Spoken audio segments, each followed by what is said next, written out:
Hello, everyone. Happy Saturday here from RangerStop and Pop in Atlanta. We are continuing our guest interview series.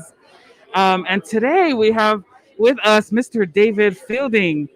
He played the illustrious Zordon on season one. He's also a voice actor for Empire Earth and Dungeon Siege, Legend of Arana video games.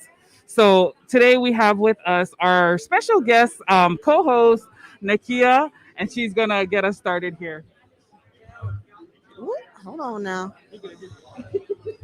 But first, I just say it is a pleasure to meet you. I am very young, so I was not born when the season came out, but I was a huge fan of Mighty Morphin Power Rangers, and I found it so amazing and thought it was so incredible to see a head just floating there, and holograms and things weren't really a thing just yet. How did it feel, or what was it like to be the image of something so large and powerful and scientific, super into the future?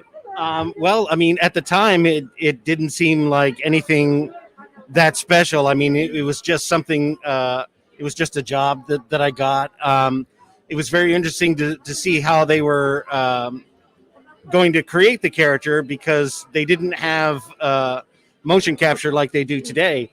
So we basically used a process that was called chroma key, where they would take a green screen and just be able to rotoscope out whatever they needed for the film. So when I filmed my part for the character, I was just slathered with green latex paint again up against a green screen.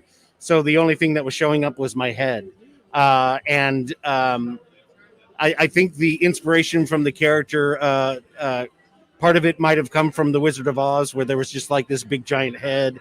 But when you first see the series and Zordon makes his appearance, it is rather it can take you back to just see like a giant head or whatever. So it was very cool.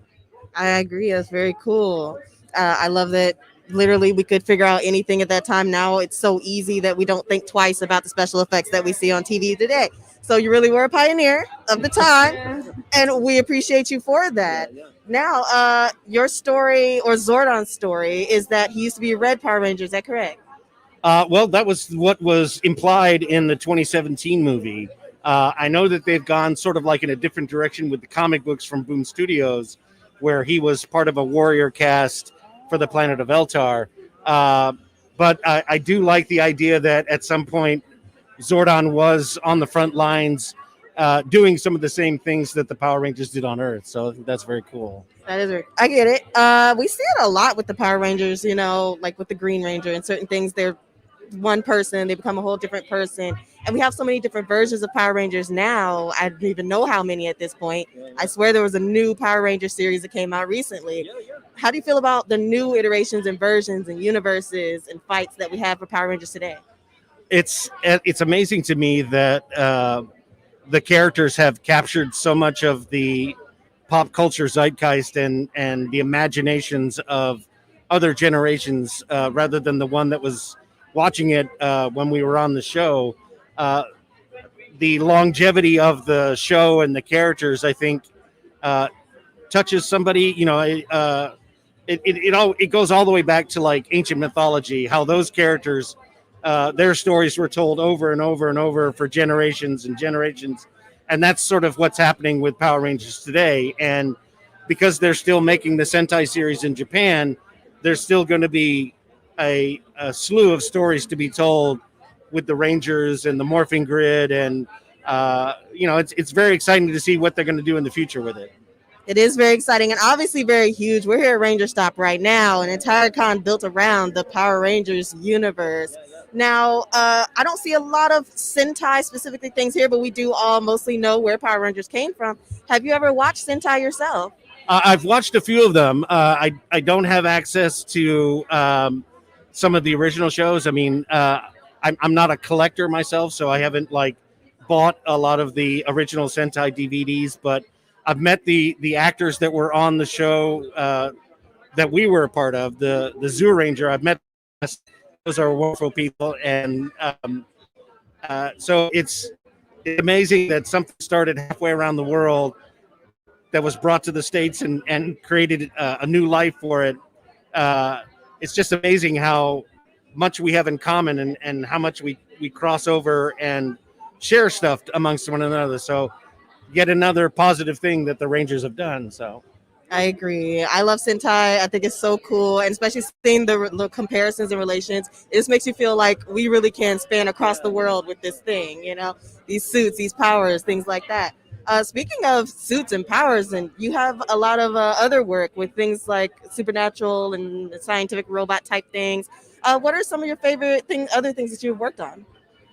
I'm a writer. I have a book series out now called the Lincoln Bright series, which deals with paranormal and supernatural stuff. I've also written a superhero novel, so I'm a big Marvel fan. I just learned that they're possibly working on a Halloween special starring Werewolf by Night, which is like one of my favorite Marvel characters. So, like a lot of the people that attend the conventions, I have my nerdy and geeky side, and I get very excited about stuff like that. Shang-Chi, Legend of the Ten Rings comes out next week, and I'm very excited for that. I'm watching What If on Disney Plus, and that's very cool. So just like everybody else, my interest spans, a gamut of stuff. But yeah. I love it. I love it. We're also some big nerd fans. Obviously, everyone likes a lot of things. I love to hear that you're a big Marvel fan too. I know we've got some people watching who are really excited about that and also excited about your books. So everybody, I know you heard him. You can go find it. Now, what was the name of it again? The first novel is called Glims. The second novel came out this July. It's called Gaunts. And I'm in the middle of editing book 3, which is called Gifts.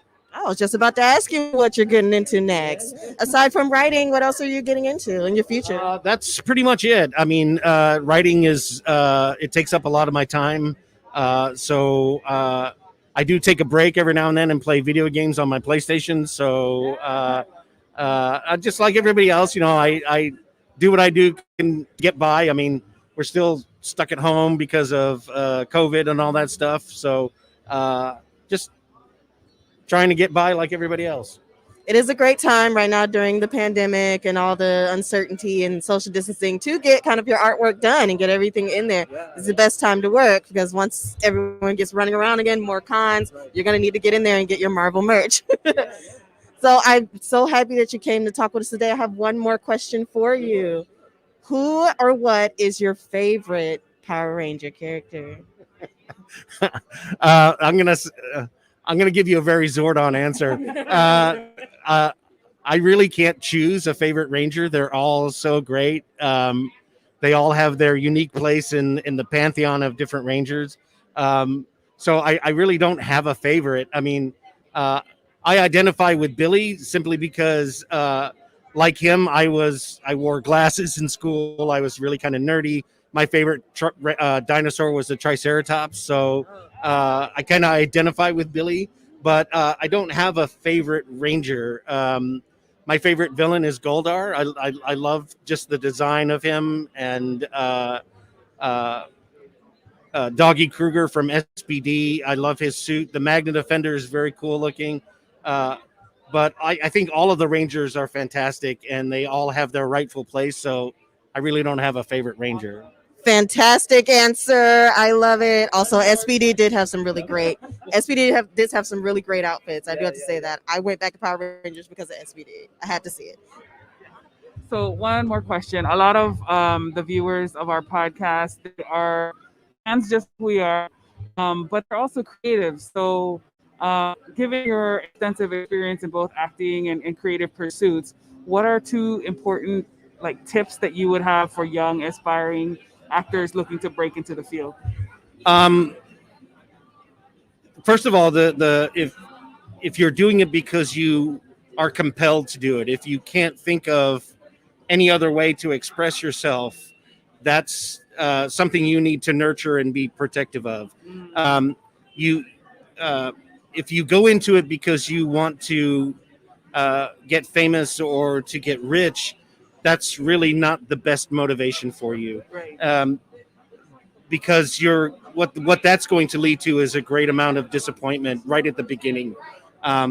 Because there are so many other people that have the same aspiration, the same goal, the same drive in that area, but trying to be in the right place at the right time and to get to that is difficult. It's a long, hard road to get there. So you have to do it because you love it and because you want to, not because of any of those other things. Those are byproducts, and you'll be happy when they happen and be grateful when they happen. But that shouldn't be your motivation to do it. Your motivation should be because you can't think of anything else to do. It needs to come from the very center of who you are.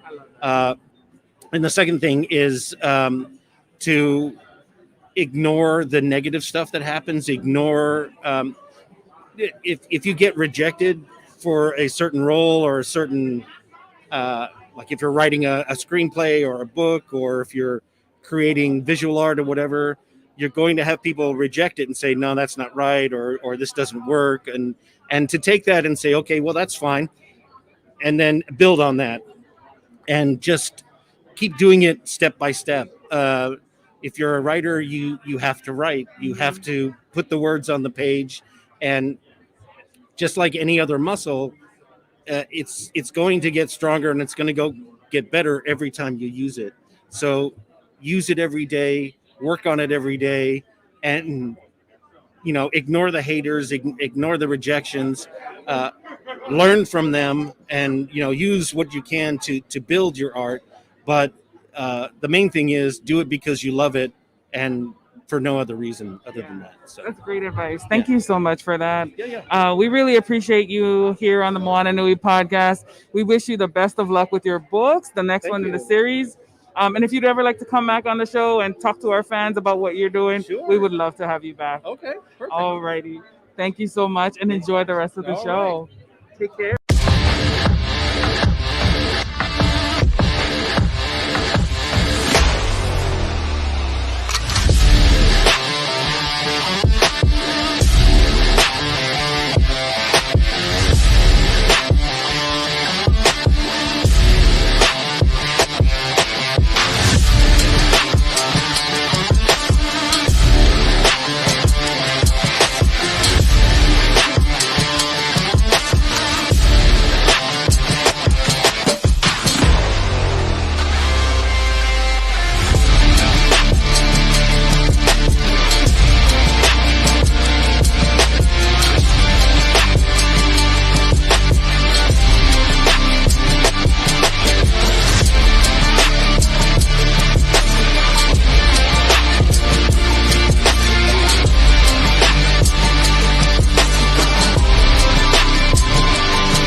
So many stories left to tell, even if we have to ourselves. Can't keep history on the shelf. If they won't tell it, we will. If this the land of the free, was a freedom then, when they annexed Hawaii and called it cedar lands, without any type of payment and no signing off. Called themselves a republic in 1894. 1.2 million acres overtaken from the native Hawaiians. When they resisted, the West retaliated in violence and erasure. The Hawaiian language is banned as part of colonialism's plan to expand, Stuck between a rock and a hard place. Multiple bombings of Kaho'olawe Bay as a part of their ongoing war with Asia. Used it as a place for target practice. No consent or compensation. Colonizers call for annexation. No regard for all the locals. School will never let you know. So many stories left to tell, even if we have to ourselves. Can't keep history on the shelf. If we won't tell it, we will. Too many stories left left to tell. Even if we have to ourselves, can keep history on the shelf. If we won't tell it, we will. So if we put Hawaii into perspective, well, Black and Asian history is interconnected. Considering the fight with the Pacific, then of course versus Asia, they was treated as a middleman for war, but didn't let the Western colorism run its course. Cause dark skin was a sign of dignity to core. The land was taken in the name of capitalism, when prior to it was an actual kingdom. Clap back at the system. Stuck between a rock and a hard place. Multiple bombings of Kaho'olawe. As a part of their ongoing war with Asia, used it as a place for target practice. No consent or compensation. Colonizers call for annexation. Network out for all the locals. School will never let you know. So many stories left to tell. Even if we have to ourselves, can keep history on the shelf. If we won't tell it, we will. Too many stories left to tell. Even if we have to ourselves, can keep history on the shelf. If we won't tell it, we will. So many stories left to tell. Even if we have to ourselves, can keep history on the shelf. If we won't tell it, we will. Too many stories left to tell. Even if we have to ourselves, can keep history on the shelf. If we won't tell it, we will.